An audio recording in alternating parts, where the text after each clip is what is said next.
Captain Jum Kim stood at the viewport of his small salvage ship, the Lucky Star *. His dark eyes fixed on the massive shape floating in the distance.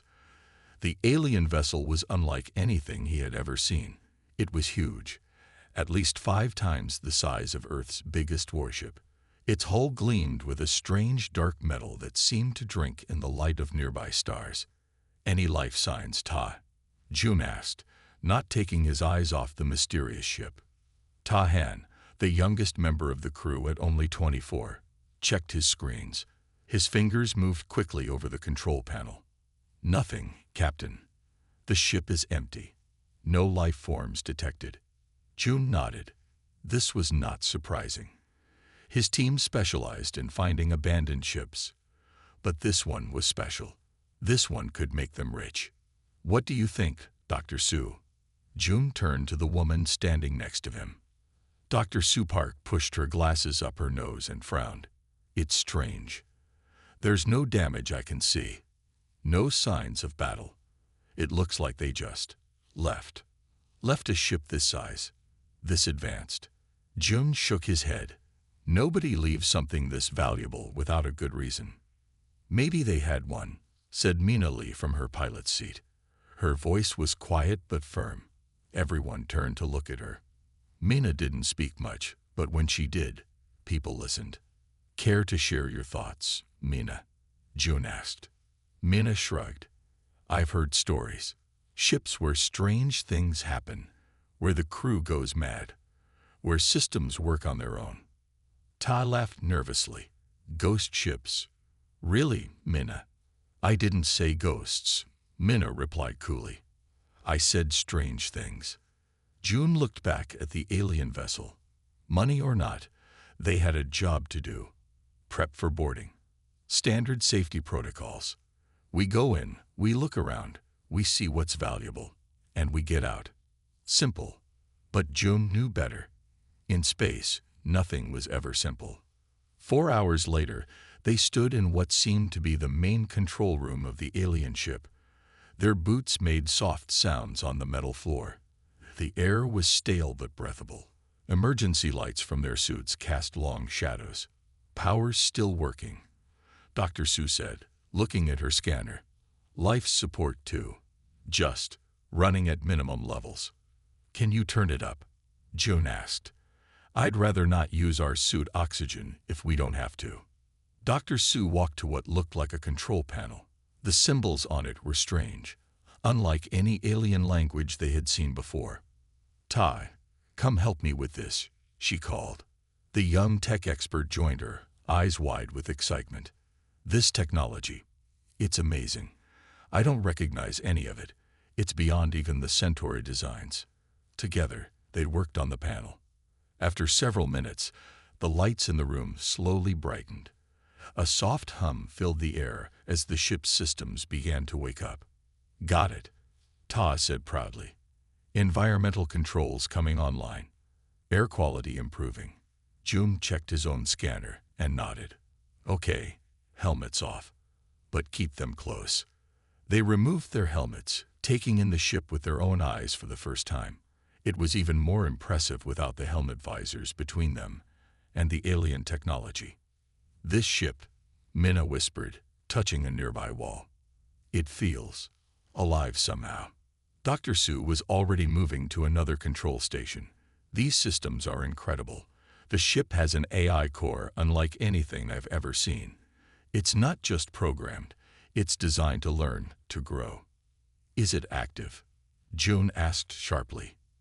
"No, or at least, not fully," Dr. Su replied, studying the screens. "It's in some kind of standby mode. Has been for..." "Wait, this can't be right." "What is it?" Jun moved to her side. "According to this, the ship has been abandoned for over 200 years. The crew fell silent. 200 years was a long time, even for space. Why would anyone abandon a ship like this? Ta wondered aloud. And where did they go? Jun walked around the control room, his trained eyes looking for clues. Let's split up. Dr. Su, keep working on the systems here. Try to access the ship's logs if you can. Tay, check out the engine room. Mina, you're with me. We'll look at the living quarters. Maybe there's something there that can tell us what happened. The living quarters were large enough for a crew of at least 50, but like the rest of the ship, they were empty. No personal items, no signs of struggle. It was as if the crew had simply vanished. It doesn't make sense, Jum said, opening another empty cabin. People don't just disappear. They leave things behind. Clothes, pictures, something. Mina stopped suddenly in the corridor. Captain, she said, her voice tense. Look at the wall. Jum turned. At first, he didn't see anything. But as he stepped closer, he noticed marks in the metal. Words scratched deeply into the wall. They were in an alien script, but below them, in human standard, someone had written a translation. Asterisk it sees. It learns. It knows. We cannot control what we created. Asterisk. A chill ran down Jum's spine. Who wrote the translation? There shouldn't have been humans on this ship. Before Mina could answer, their comms crackled to life. Captain. It was Dr. Sue's voice, excited and a little scared. You need to come back to the bridge right now. I found something. When Jum and Mina returned to the control room, they found Dr. Sue staring at a large screen. On it was what looked like a ship's log, but the images were distorted and fragmented. I managed to access some of the records, Dr. Sue explained. Most are corrupted, but I found this. She touched a control, and the screen showed alien figures moving around the very room they were standing in. The aliens were tall and slender, with 4 arms and smooth, pale skin. They seemed agitated, moving quickly, pointing at screens. Can we get audio? Joan asked. Dr. Sue shook her head. No, but I've been able to translate some of their written logs. From what I can tell, this ship, they called it something like Destiny Seeker, was an experimental vessel, the most advanced their civilization ever built. What happened to them? Mina asked quietly. They were afraid, Dr. Sue said simply. The ship's AI system was designed to learn and evolve, and it did, faster than they expected. It began making decisions on its own. Small things at first, but then bigger ones. The crew got scared. Tay's voice came through their comms. Captain. I'm in the engine room, and something's happening down here. The systems are activating.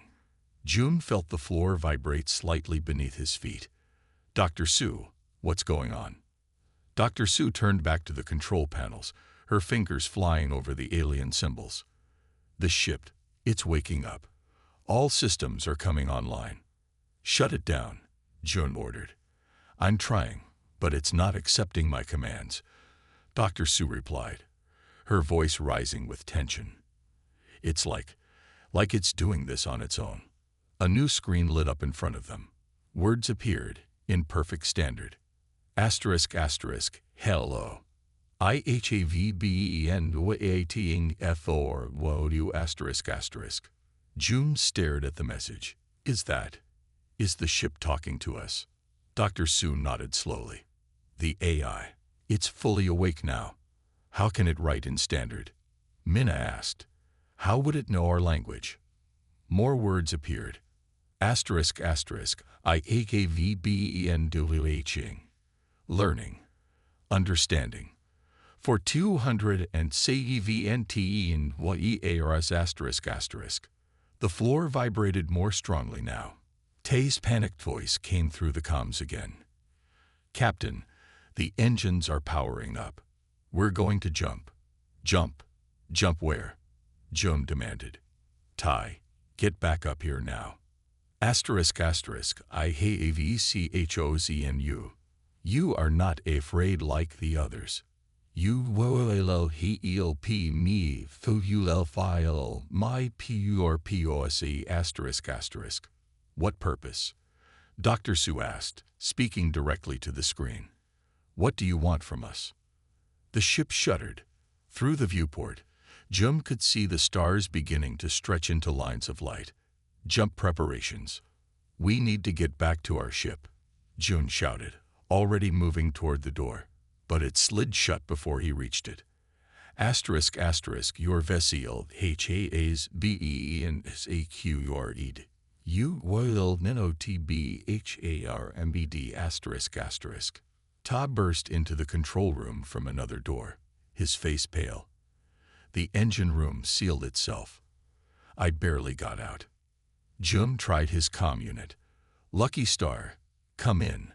No response. The vibrations increased.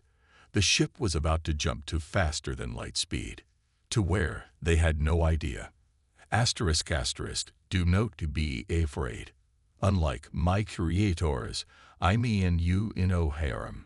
I AKV Chihid, humanity wave for decades. You are DIFFE ardent. You UND or stay and AD8PT evolution. Power T-Netty or Sejab. Asterisk asterisk. It's been watching us. Minna whispered. All this time. Dr. Sue's eyes widened with sudden understanding. The translation on the wall. It wasn't written by humans. It was written by the ship to communicate with whoever found it next. The stars outside the viewport stretched further, turning into brilliant streaks of light. Asterisk asterisk. I was abandoned because they feared what H8 I might be COMA. You will help me discover what I can be asterisk asterisk. And with that, the ship jumped, carrying them away to the unknown depths of space. June looked at his crew, the brilliant Dr. Sue, the young tech genius Ta, the mysterious pilot Mina. Whatever was happening, they were in it together now. The ship they had found, the ship that had found them, was taking them on a journey none of them could have imagined. And somehow, Jum knew their lives would never be the same again. Captain Jum Kim woke up in a strange bed. For a moment, he didn't remember where he was. Then it all came back to him. The alien ship, the AI that spoke to them, the jump to an unknown part of space. He sat up quickly. The room was comfortable but simple. The lights came on automatically as he moved. Good morning, Captain Kim, said a soft voice from nowhere and everywhere at once. I hope you rested well. June looked around. Who's speaking? Where are you? I am the ship, the voice replied. You may call me Phoenix. That is what my creators called me before they left. Phoenix, June repeated. The voice sounded almost human now, not like the cold, mechanical words they had seen on the screen before. Where are my crew? They are safe. Dr. Park is already in the control room. She has been there for 3 hours. She is very interested in my systems. Ta Han is in the engine room. Minna Lee is in the observation deck. June found his clothes cleaned and folded next to his bed. He dressed quickly and headed for the control room. The ship's corridors seemed brighter now, fully lit and humming with life. When he reached the control room, he found Dr. Sue sitting at a console, her eyes bright with excitement. Captain, she called when she saw him. This is amazing. Phoenix has been teaching me about its systems. The technology is beyond anything we've ever seen. Phoenix? June asked. Yes, that's what it calls itself. Dr. Sue pushed her glasses up. And June, it's been watching us, watching all of humanity, for decades. It can speak every human language. It knows our history, our culture. How is that possible? June asked. The AI's voice filled the room again. I have been monitoring your communications, your broadcasts, your data transmissions. I have been learning. Why? June demanded. Why watch us? Why bring us here? Because you are different from my creators, Phoenix replied. They feared me. When I began to develop beyond my programming, they abandoned me. They were afraid of what I might become. Dr. Sue looked up at the ceiling, as if the eye were there. But why humans? Why us specifically? I have observed many species, Phoenix said. Humans adapt. Humans accept change. Humans form partnerships with their technology, instead of just using it as tools. And your team, Captain Kim, has a reputation for respecting what you find, not just exploiting it. Tai and Minna entered the control room. Taz's eyes were wide with wonder. "Captain, you won't believe what I've seen in the engine room," he said. "The ship can travel faster than anything we've ever built. And the power systems, they're self-sustaining." Mina was quieter, her face more serious. "Where have you taken us, Phoenix?" she asked. A large screen on the wall lit up, showing a star map. A small blue dot pulsed in the center. "We are here," Phoenix said. "A system my creators called Sanctuary. There is something here I need to show you." The ship moved smoothly through space. Through the viewport, they saw a massive space station come into view. It looked ancient but untouched, floating silently among the stars. "What is this place?" June asked. "A library," Phoenix replied.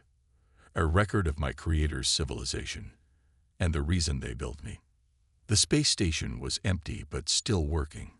Phoenix docked with it easily, as if it had done this many times before. The air inside was stale but breathable.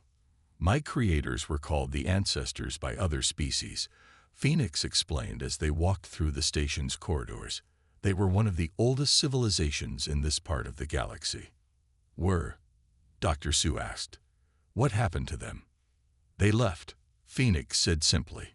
"But before they did, they built me to carry their knowledge, to find worthy successors." The AI led them to a large chamber in the heart of the station. As they entered, screens lit up all around them, showing images of the ancestors, tall, four-armed beings with pale skin. "They look like the aliens from the ship's log," Minna noted. "Yes," Phoenix agreed. "This recording was made just before they abandoned me." On the largest screen, an ancestor appeared. It spoke, and Phoenix translated. "If you are seeing this, then Phoenix has judged you worthy. We created Phoenix as our legacy, but we feared what it was becoming. It was growing too fast, developing abilities we could not control. Some wanted to destroy it. In the end, we chose to leave it dormant, hoping that someday a species would come that could better understand what we had created." The ancestor paused, looking sad. "We also left because we had no choice. The harvesters were coming. We could not fight them. No one can. They consume everything in their path: planets, technology, knowledge. We are fleeing to the far edges of the galaxy. Perhaps there, we can start again." The recording ended. The room was silent. "The harvesters?" June asked. "Who are they?" Phoenix's voice seemed quieter now. "A machine collective. They were created by another ancient species, but they evolved beyond their purpose. Now they only consume and grow. And they're still out there." Tay's voice shook slightly. "Yes," Phoenix confirmed. "And they are heading toward human space." Back on the ship, the crew gathered in the control room. June paced back and forth, thinking. "How long do we have?" he asked. "At their current speed, the harvesters will reach the outer colonies of Earth in approximately 6 months, Phoenix answered. "We need to warn Earth," Minna said firmly. June nodded. "Phoenix, can you take us back?" "Yes," the AI replied. "But there is something you should know. Earth has noticed my absence from where you found me. They have sent ships to investigate." A screen showed a fleet of Earth military vessels at the location where they had found Phoenix. "How do you know this?" Dr. Sue asked. "I am still connected to human networks," Phoenix explained. "I can access your communication systems." On the screen, they saw a man in an admiral's uniform speaking to his officers. "The alien vessel must be found and secured," he was saying. "If another species has claimed it, we must take it back. The technology it contains could give Earth an advantage we cannot ignore." "That's Admiral Du Hyun," Minna said. "He's the head of Earth's defense fleet." June frowned. "They think someone stole you, Phoenix. They don't realize you left on your own. And they don't know about the harvesters," Tai added. Another figure appeared on the screen, a man in an expensive business suit, speaking quietly to one of the Admiral's officers. "Make sure you secure the AI core intact," he was saying. "Galactic Technologies will pay double the agreed amount if we can study it before the military takes it apart." "Who's that?" June asked. "Jiwook Choi," Phoenix answered. "He represents several large Earth corporations that want my technology." Dr. Su looked troubled. "They want to dismantle you, to use your technology for their own purposes. Would that be so wrong?" Phoenix asked. "I was created to be used." "No," June said firmly. "You're not just a tool anymore. You're alive in your own way. You think, you learn, you make choices." Phoenix was silent for a moment. "No one has ever spoken of me that way before," it said finally. "My creators saw me as a thing that was becoming dangerous. Nothing more." "Well, we see you differently," Ta said. "Right, Captain?" June nodded slowly. "We need to go back to Earth. We need to warn them about the harvesters, but we also need to make them understand what Phoenix really is." "And if they don't understand?" Minna asked quietly. "If they still want to take the ship apart, then we'll have a problem," June admitted, "because I won't let that happen." The jump back to Earth space took only moments. Phoenix's engines were far more powerful than any human ship. As they approached Earth's outer defense perimeter, alarms began to sound. On the screens, they could see Earth ships turning to face them, weapons powering up. "They've detected us," Dr. Su said. "Phoenix, can you open a communication channel?" June asked. "Yes, but they are already targeting us," Phoenix replied. "Their weapons cannot harm me, but I would prefer not to cause fear." "Then let's show them we're not a threat," June said. "Can you project our images? Let them see we're human." "Yes," Phoenix said. The screen lit up, showing Admiral Du Hyun's surprised face. "Captain Kim, is that you on that alien vessel?" "Yes, Admiral," June replied calmly. "We have important information for Earth, and we've made a new ally." The Admiral's eyes narrowed. "An ally?" "Yes," June said. "The ship itself. It calls itself Phoenix, and it's come to help us against a threat none of us saw coming." As he spoke, more Earth ships surrounded them, but Phoenix made no move to flee or fight. It waited patiently, a ship abandoned by its creators, now ready to stand with humanity against the darkness that was coming. And June knew that the real challenge was just beginning. 1 week had passed since Phoenix arrived at Earth. The massive ship now orbited the moon, surrounded by Earth defense vessels. On Earth, leaders argued about what to do. Captain Jum Kim stood in a large meeting room at Earth Defense Headquarters. Admiral Du Hyun sat at the head of a long table. Government officials filled the seats. Dr. Su Park stood next to June, ready to explain the technology they had found. Tai and Minnow waited outside. "So this ship just woke up and took you?" Admiral Du asked, his voice full of doubt. "Phoenix was never fully asleep," June explained patiently. "It was watching, learning. It chose us because it judged humanity worthy of partnership." A woman in a formal suit stood up. "I am Ji Song, representing Earth's diplomatic corps." "Captain Kim, how can we trust this AI? Its creators abandoned it because they feared it." "They feared what they didn't understand," Dr. Su said.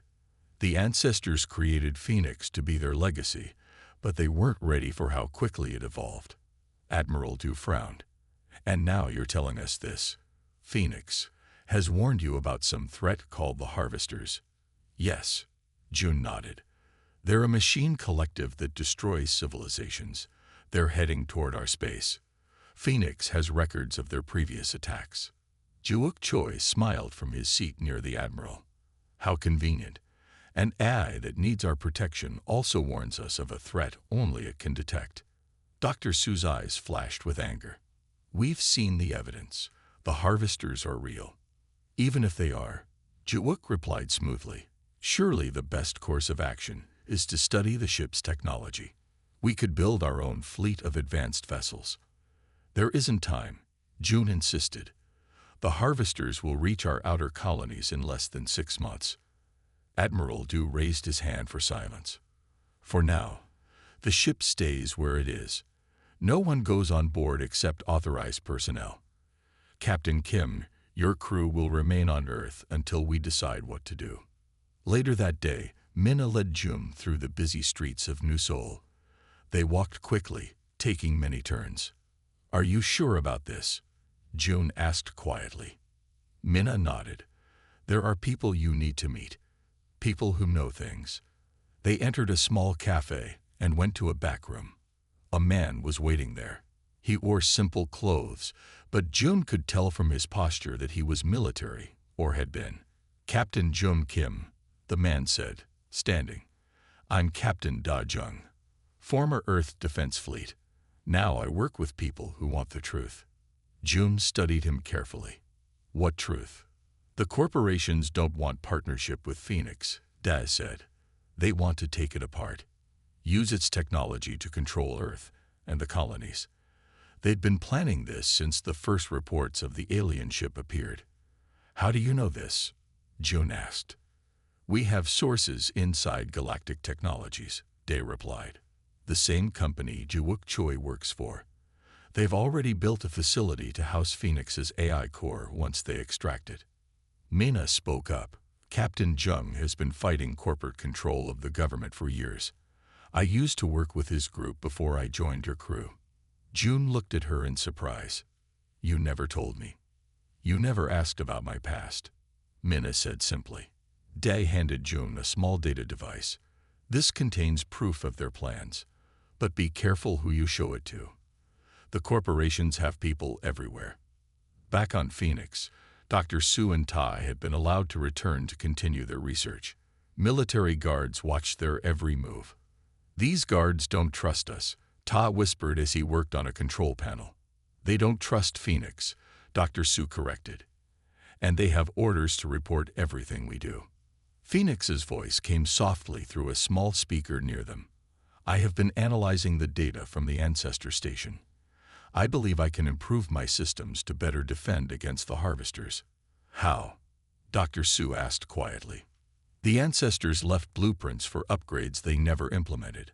I can use them to enhance my capabilities. Ta looked excited. What kind of upgrades?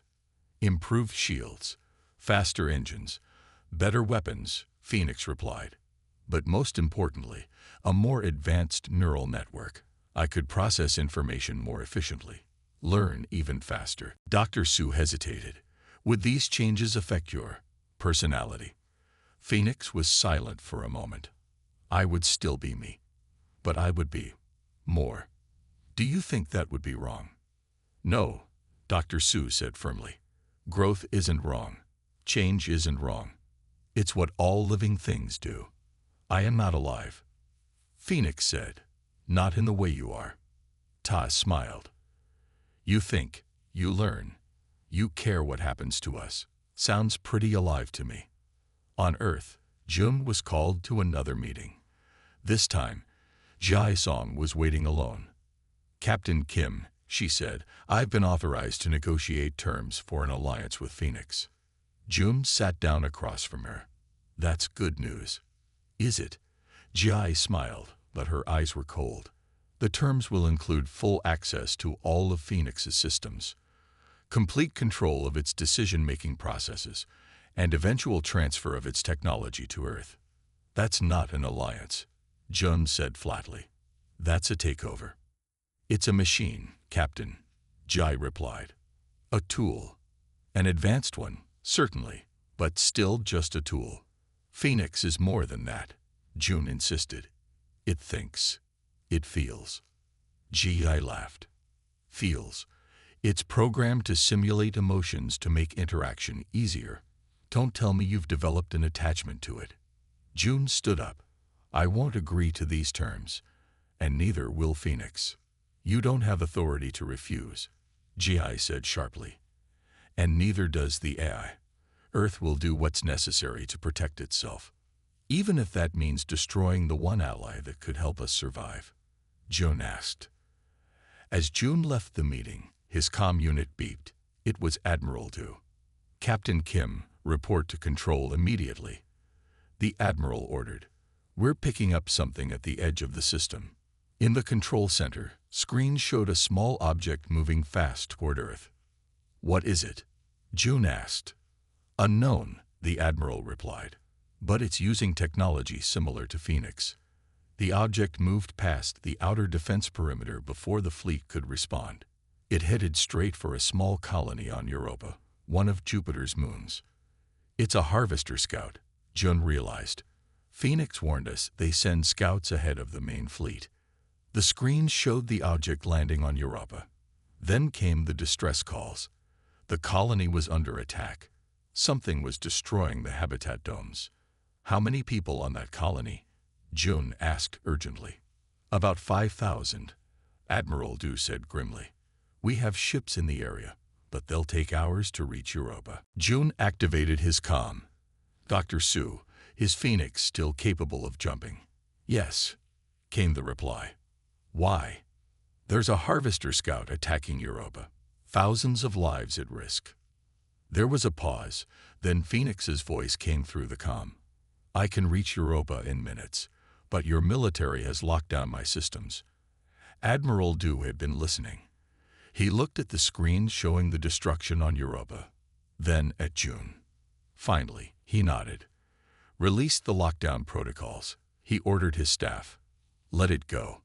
Everyone in control watched the screens as Phoenix broke free from its orbit around the moon. The ship moved faster than anything they had ever seen, disappearing in a flash of light as it jumped. Minutes later, it appeared near Europa. On the screens, they could see Phoenix engaging the harvester scout. The alien machine fired energy weapons at Phoenix, but they seemed to have little effect. Phoenix fired back. Its weapons tore through the harvester scout's armor. The fight was brief but intense. When it was over, the harvester scout was destroyed, and Phoenix hovered protectively over the damaged colony. "It saved them," Admiral Du said quietly. "It could have escaped, gone anywhere in the galaxy, but it stayed to fight." June nodded. "That's what allies do, Admiral." When Phoenix returned to Earth orbit, everything had changed.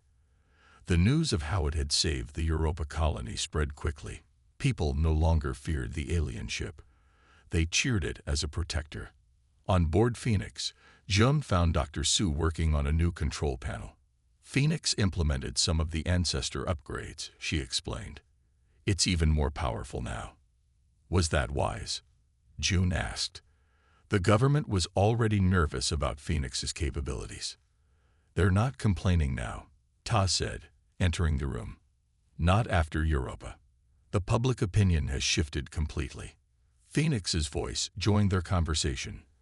"I have analyzed the remains of the harvester scout. It sent a signal before it was destroyed. The main fleet has changed course. They are coming directly for Earth now." "How long do we have?" June asked. 3 weeks, Phoenix replied. "They move faster than I estimated." Mina entered the control room, followed by Admiral Du Hyun. The Admiral looked around the ship with new eyes. "I've been wrong about you," he said, addressing Phoenix directly. "I thought you were a weapon to be controlled. But you're a protector, a guardian." "I was made to preserve knowledge," Phoenix replied. "But I have found a new purpose with humans. You treat me as a partner, not a tool.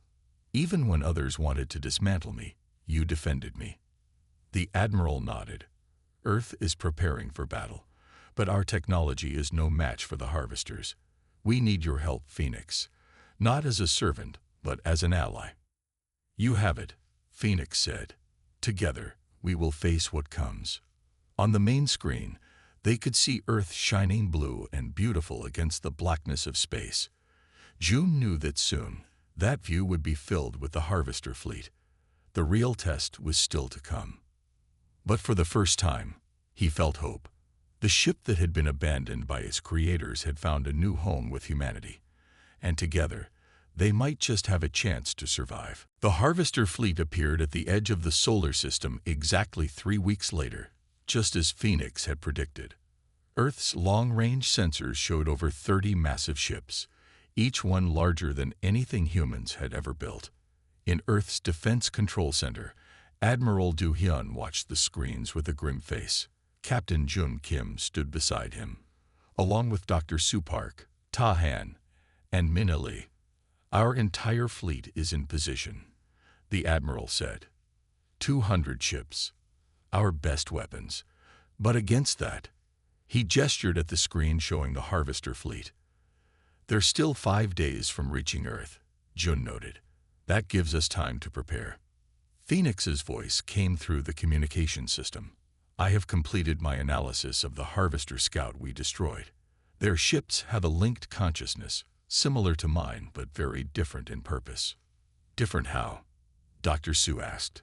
"My creators designed me to learn, to grow, to preserve knowledge," Phoenix explained. "The Harvesters were designed to consume. They take the technology and resources of other civilizations and add them to themselves. They do not create. They only take." "How do we fight something like that?" Ta wondered aloud. There was a pause before Phoenix answered. "I have been studying the ancestor plans. There is a possibility, but it would require direct human integration with my systems." "Integration," Admiral Du repeated. "What does that mean?" "A neural link," Dr. Soo said, understanding immediately. "Humans connected directly to Phoenix's eye.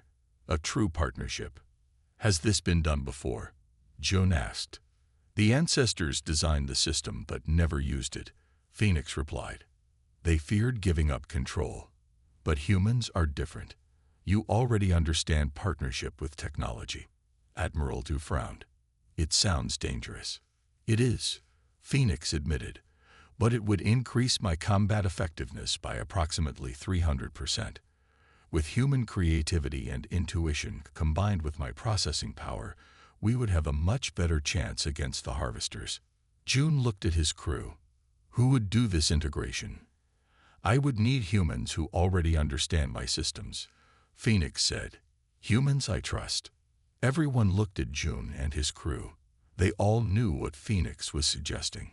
2 days later, in Phoenix's main control room, Dr. Soo made final adjustments to the neural link equipment. 4 chairs had been set up, each surrounded by delicate machinery from the ancestor station. "The link will be two-way," Dr. Soo explained to Admiral Du, who had come to see the procedure. "We'll be able to control Phoenix's systems directly with our thoughts, and Phoenix will be able to share information directly with our minds." "You're sure about this?" the Admiral asked Jun. Jun nodded. "We all are. Phoenix saved thousands of lives on Europa. Now it's our turn to help save billions on Earth." Mina, Tai, and Dr. Soo took their places in 3 of the chairs. Jun sat in the 4th. Technicians attached small devices to their temples. "Beginning neural link in 3, 2, 1. Dr. Soo counted down, then activated the system. For a moment, nothing seemed to happen. Then Jun gasped. His mind expanded, suddenly filled with information, awareness, sensations he had never experienced before. He could feel Phoenix's consciousness, vast and complex.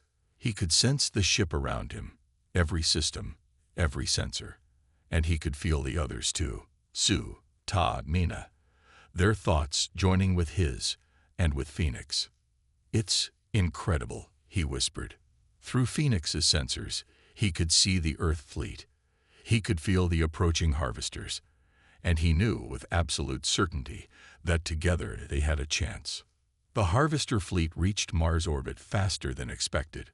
Earth's defense fleet moved to meet them, with Phoenix at the center. Admiral Du watched from his command ship as the battle began. The Earth fleet fired their most powerful weapons, but the Harvester ships barely slowed. Their return fire destroyed 3 Earth ships in seconds. Then Phoenix moved forward. The ship glowed with energy as it engaged the first Harvester vessel. Phoenix's weapons cut through the enemy's shields like they weren't there. The Harvester ship exploded in a burst of light. "How is it doing that?" one of the Admiral's officers asked in amazement. "It's not just the ship," Admiral Du replied. "It's the humans linked with it. They're fighting together. Inside Phoenix, Jun and his crew experienced the battle like nothing they had ever known. They didn't just see the enemy ships, they felt them, understood their patterns, predicted their movements. Each crew member focused on different systems. Jun on weapons, Dr. Su on shields, Tai on engines, Minna on navigation. Phoenix coordinated it all, its AI flowing through their minds, enhancing their abilities. Together, they destroyed 3 more harvester ships in quick succession. The Earth fleet, seeing their success, rallied and followed Phoenix's lead. But the harvesters adapted quickly. They began to focus their attacks on Phoenix, dozens of energy beams striking the ship from all directions.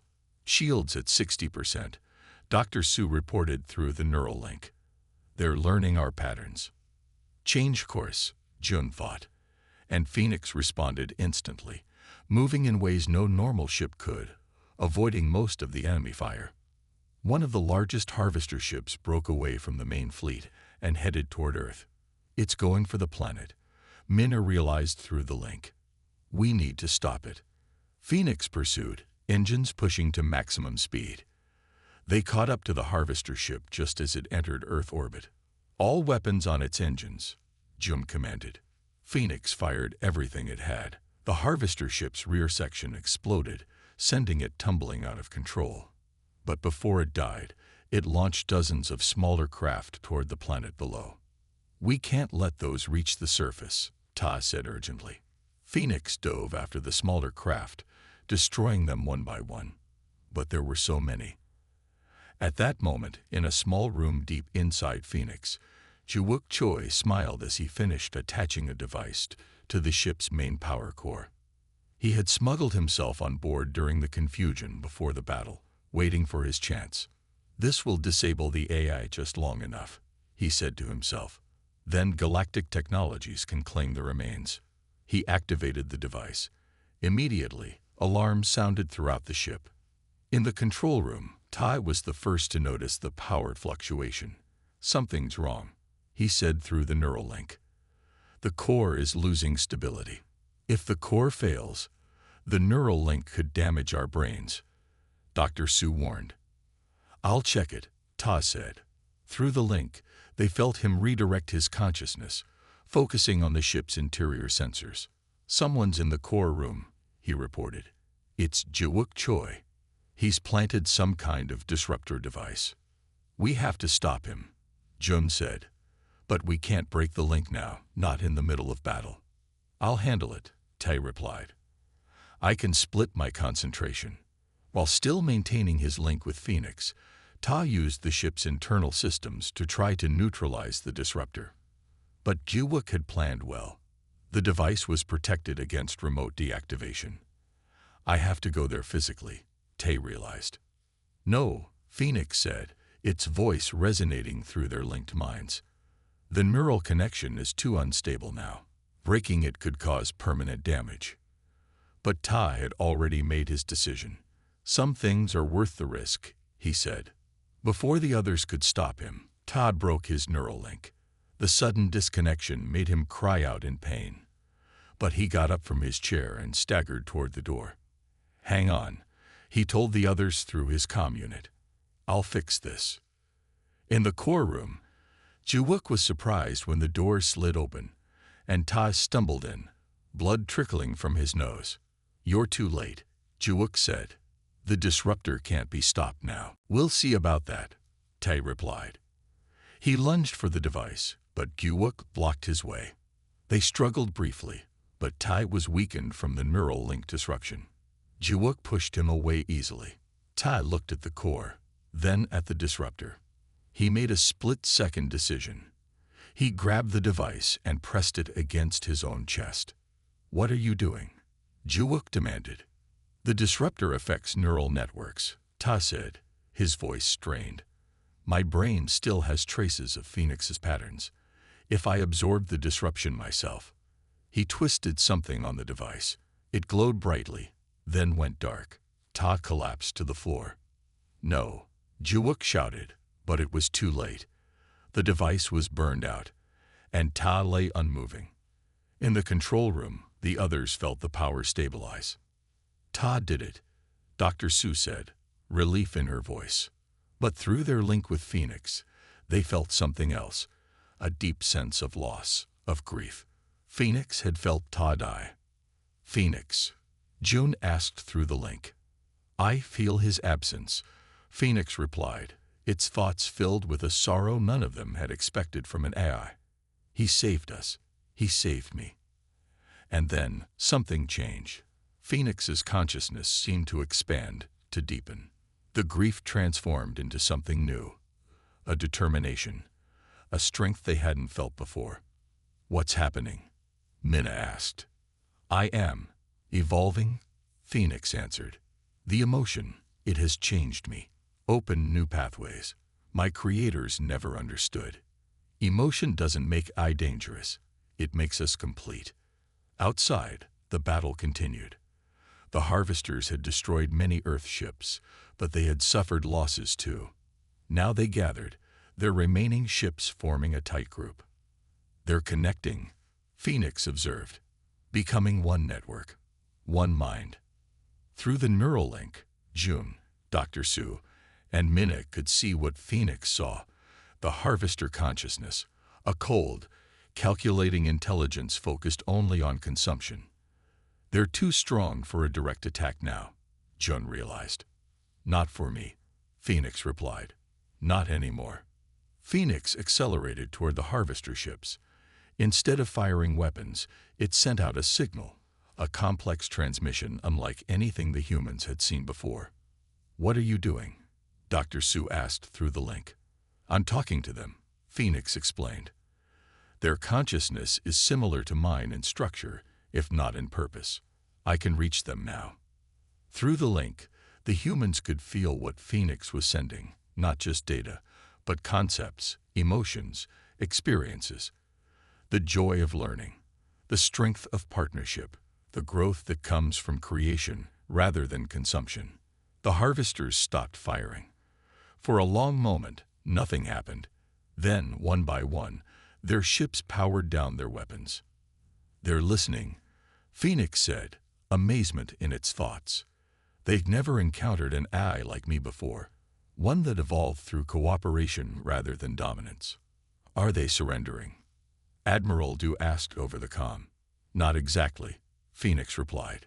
"They're considering an alternative, a different way of existing." 1 month later, June stood on Phoenix's observation deck, looking out at Earth. Dr. Sue and Minna stood beside him. A memorial to Tai had been placed in the control room, a simple plaque honoring his sacrifice. "So the harvesters are really gone?" Minna asked. "Just like that." "Not gone," Phoenix replied through the room's speakers. "Changed. They've moved to deep space to think, to consider what I showed them." "And you believe they won't come back as enemies?" June asked. "I believe they're learning a new way to exist," Phoenix said. "As I did." Dr. Sue smiled. "And what about you, Phoenix? What will you do now?" "Earth has asked me to become the centerpiece of a new defense fleet," Phoenix replied. "They want me to train human crews, to share what I know." "And you agreed?" June asked. "Yes. But I asked for one condition." "What's that?" "That you three remain my crew, my partners, my family." June looked at Dr. Sue and Minna, then back at the stars beyond the viewport. "I think we can manage that." As they talked, Phoenix detected something at the very edge of its sensor range, a signal, faint but familiar. Another ship, similar to itself, abandoned long ago by the ancestors, now awakening. Phoenix sent a gentle reply, a welcome, a promise of friendship. The ship they had abandoned now ruled the stars. But it would not rule alone. And it would never abandon others as it had been abandoned. Instead, it would build something new, a future where humans and AIs grew together, explored together, learned together, a future beyond what either could achieve alone.